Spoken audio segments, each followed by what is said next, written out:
یہ بات ہے قرآن کی، کہاں ہے محمد کا وہ اللہ جسے کسی نے نہیں دیکھا، جو ہمارے خداؤں کے سامنے کھڑے ہونے کی ضرورت کر سکے۔ یہ بات ہے نبی پاک صلی اللہ تعالیٰ علیہ وسلم کے پردادا ہاشم کی۔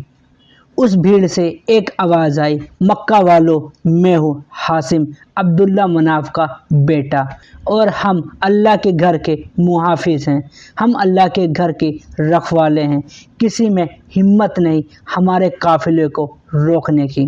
یہ بات ہے سورہ قریش کی۔ مدرسوں میں اکثر سورہ قریش حافظی ڈنڈی مار کر یاد کرا ہی دیتے ہیں، لیکن زندگی میں ایسے موقع بہت کم آتے ہیں کہ سورہ قریش کا اصل معنی کیا ہے اور کیوں اللہ نے اس کو نازل کیا۔ قریش بڑا گھمنڈ کرتے تھے اپنی دولت پر، مگر اللہ نے انہیں یاد دلا دیا کہ یہ سب اس کا دیا ہوا ہے۔ کیا ہے سورہ قریش کے نازل ہونے کے پیچھے کی کہانی، اور کون تھے عمر الاولی عرف ہاشم، نبی کے پردادا ہاشم کا زمانہ، اور کیسے قریش قبیلہ اتنا خود غرض ہو گیا۔ اللہ نے اس کو مثال بنا کر قرآن میں ہمیشہ کے لیے قید کر دیا۔ مکہ سے پیغام آیا، اللہ نے قریش قبیلے کی غفلت کو لوگوں کے لیے سبق بنا دیا ہے۔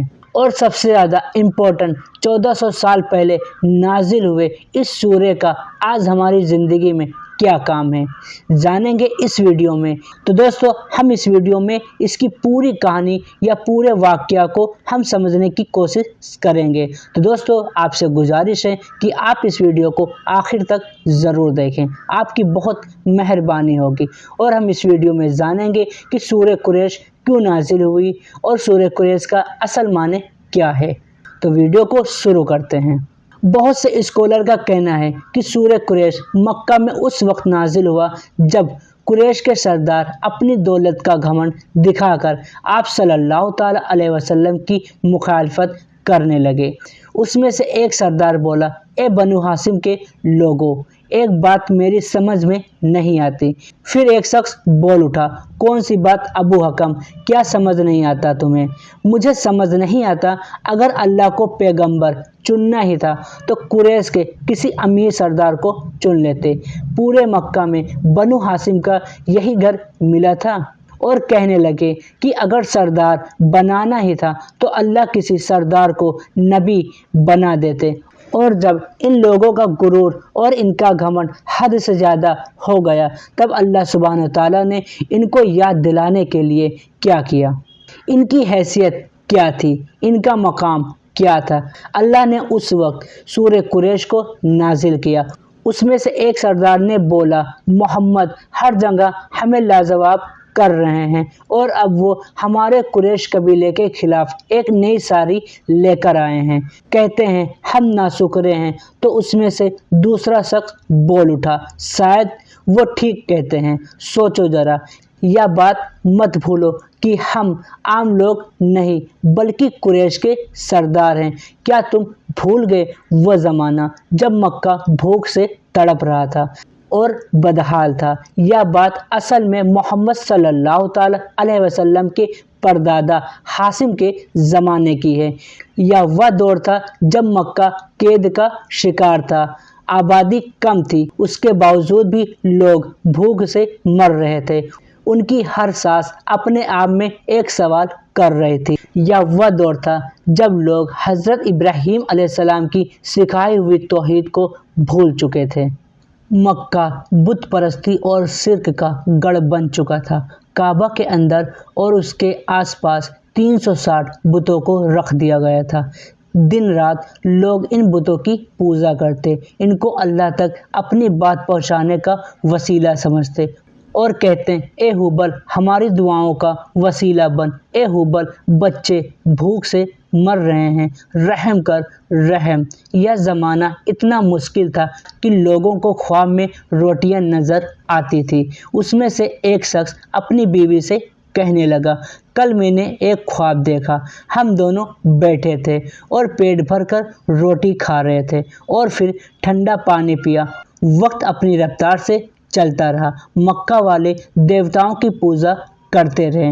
وہ اپنے دیوتاؤں سے دن رات بھیک مانگتے اور ان کی عبادت کرتے، ہماری دعاؤں کو اللہ تک پہنچا دے، ہوبل کی شان سلامت رہے، مگر ان کا کوئی دیوتا کام نہ آیا۔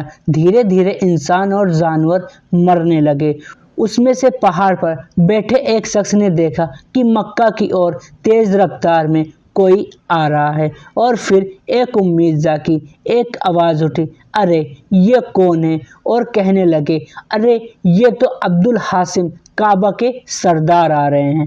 حاسم دور دراز علاقے کا سفر کر کے اپنے لوگوں کے لیے کھانے کا سامان لائے تھے۔ وہ پیاسوں کی پیاس بجھاتے، بھوکوں کو اپنے ہاتھ سے روٹی توڑ کر کھلاتے۔ اپنے لوگوں کی خدمت میں انہوں نے دن رات ایک کر دیا، لیکن پھر بھی بھوک کے بادل ان پر منڈراتے رہے۔ مکہ کے سردار سے ایک بزرگ نے کہا، حاسم کچھ دن تو گزر جائیں گے، لیکن تمہیں اس مشکل کا مکمل علاج نکالنا ہوگا۔ مکمل علاج یعنی مکہ کو ایسے پلان کی ضرورت تھی جس سے اس قید کو، اس بھوکمری کو ہمیشہ کے لیے ختم کیا جا سکے۔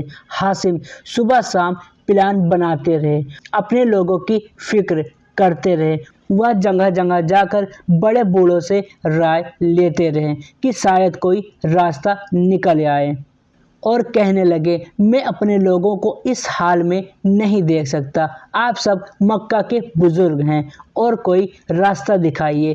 پر کوئی بھی اس پریشانی سے نکلنے کا راستہ نہیں دکھا سکا، اور کہنے لگے، ہماری سمجھ میں کچھ بھی نہیں آ رہا، کیسے نکلے اس مصیبت سے۔ اس علاقے کے بارے میں تم تو جانتے ہو، مکہ ایک ریتیلا علاقہ ہے، یہاں نہ پھل پیدا ہوتا ہے اور نہ ہی سبزیاں، اور نہ ہی یہاں سونے کی خدانیں ہیں اور نہ ہی ہیرے کی، چاروں طرف بس ریت ہی ریت ہے اور مٹھی بھر بھوکے لوگ۔ وہ کرتے بھی تو کیا کرتے؟ اور وقت یوں ہی گزرتا رہا، نہ جانے کتنی زندگی موت کے حوالے ہو گئی۔ حاسم غور و فکر میں ڈوبے رہے، اور پھر ایک دن انہیں خیال آیا کہ مکہ والوں کی سب سے بڑی طاقت اللہ کا گھر کعبہ ہے، اور اپنے من میں سوچنے لگے، یہ میں نے پہلے کیوں نہیں سوچا؟ یہ تو سب سے بڑی طاقت ہے، اور اسی کعبہ کا نام استعمال کر کے ہم مکہ کا پہلا تجارتی سفر کریں گے۔ حاسم بہت ہی خوش ہو کر اپنے قبیلے والوں کے پاس گئے اور کہنے لگے، قبیلے والوں، ہم کاروبار کریں گے، سردیوں میں یمن کا سفر کریں گے اور گرمی میں سیریا کا۔ یہ سن کر قبیلے والے کہنے لگے، یہ کیا کہہ رہے ہو؟ اس اعلان کو سن کر مکہ والوں کے ہوش اڑ گئے۔ آج تک کسی نے ایسی بات نہیں سوچی تھی، لیکن ان میں سے ایک شخص کہنے لگا، حاسم کا یہ اعلان موت کا پیغام ہے۔ کیا ایسی بات نہیں ہے جیسے ہم خود اپنی موت کو دعوت دے رہے ہیں؟ شام ڈھلتے ہی ڈاکو ہمارا مال لوٹ لیں گے اور ہمیں قتل کر دیں گے۔ قبیلے والوں کی یہ بات سن کر حاسم مسکرانے لگے۔ انہوں نے ان سب کو سمجھایا کہ پریشان ہونے کی کوئی ضرورت نہیں ہے، ہم اس بیت اللہ کے محافظ ہیں، ہم پر کوئی ہاتھ نہیں ڈال سکتا۔ تو اس قبیلے سے ایک شخص بول اٹھا، ہاں بالکل صحیح کہا، حاسم ٹھیک کہہ رہے ہیں، ہم پر کوئی ہاتھ نہیں ڈال سکتا، ہم ہیں قریش۔ اصل میں اس زمانے میں کعبہ کے اندر 360 بتوں کو رکھ دیا گیا تھا۔ یہ بت الگ الگ علاقے کے الگ الگ قبیلے کے بت تھے، اور ہر قبیلہ اپنے بتوں کی پوجا کرنے سال میں ایک بار مکہ ضرور آتا تھا۔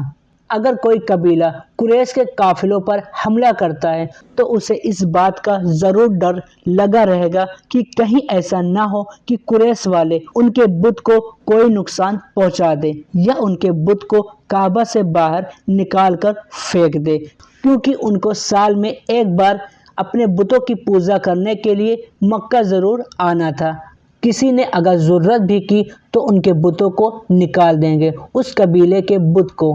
تو قبیلے والے کہنے لگے، ہاں بالکل۔ اور جب یہ بات سب کو سمجھ میں آ گئی تو کچھ ہی دنوں میں سفر کی تیاری کر لی گئی۔ وہ سردیوں میں یمن اور گرمیوں میں شام کی طرف جاتے، اور اگر راستے میں انہیں کوئی ڈکیت مل جاتا کیا تم جانتے نہیں ہو ہم بیت اللہ کے رکھوالے ہیں؟ یہ بات سن کر ڈکیت شرمندگی اور خوف سے سہم جاتے اور کہتے مجھ سے بہت بڑی بھول ہو گئی، مجھے معاف کر دیجیے۔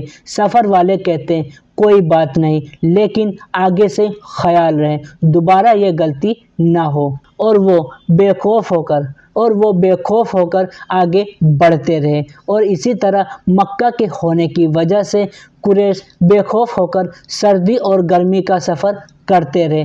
دیکھتے ہی دیکھتے مکہ ایک بزنس ہب بن گیا، یعنی بزنس کا ایک بہت بڑا سینٹر بن گیا۔ لوگ خوشحال اور امیر ہو گئے۔ ان لمبے سفر کی وجہ سے قریش کو دنیا کا علم ہو گیا، اور وہ باقی قبیلوں سے پیسوں اور علم کے معاملے میں بہت ہی زیادہ آگے نکل گئے۔